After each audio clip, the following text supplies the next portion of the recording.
আমাদের স্টোরিতে আজকের আলোচ্য বিষয় হচ্ছে গণ।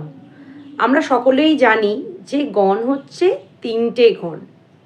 একটা হচ্ছে দেবগণ, একটা হচ্ছে নরগণ, আর একটা হচ্ছে রাক্ষসগণ।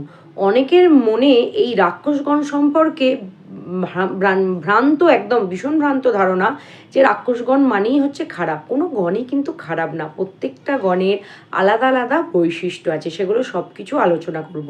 প্রথমেই ভিডিওটা শুরুর আগে আমি একটা কথা বলে রাখি, আমি কিন্তু কোনো জ্যোতিষী নই, তাই যদি ভুলভ্রান্তি কিছু হয় অবশ্যই আমাকে কমেন্টসে জানাবে। আমিও কোনো জায়গা থেকে এগুলো পড়ি বা শিখি কি কিছু সার্চ করে আমি দেখি, এগুলো আমার দেখে তোমাদেরকে জানাতে খুব ভালো লাগে, যার জন্য আমি ভিডিও করে তোমাদের জানাই।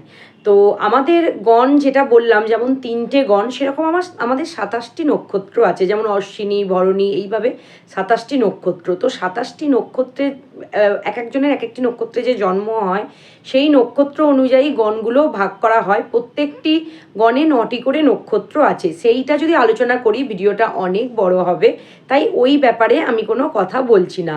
আজকে যে ব্যাপারটা কথা বলবো, প্রত্যেকটি গণের ক্যারেক্টারগুলো কেমন হয় সেইগুলো তোমাদের সঙ্গে শেয়ার করব। তো চলো প্রথমে দেবগণের ক্যারেক্টার কেমন হয় সেইগুলো বলি তোমাদের।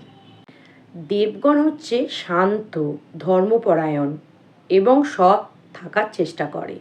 দেবগণের ক্যারেক্টারের কিন্তু এটাই বৈশিষ্ট্য। এরপর আসি নরগণ।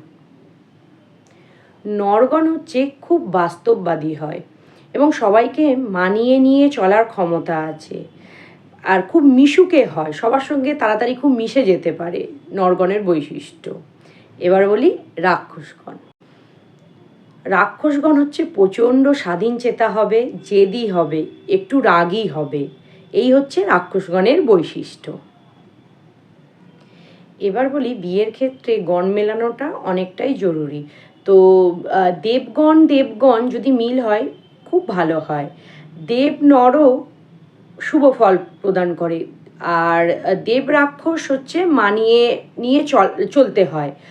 আর যদি রাক্ষস নর হয়, এটা কিন্তু অনেক জ্যোতিষী মনে করে একটু খারাপ প্রভাব ফেলে।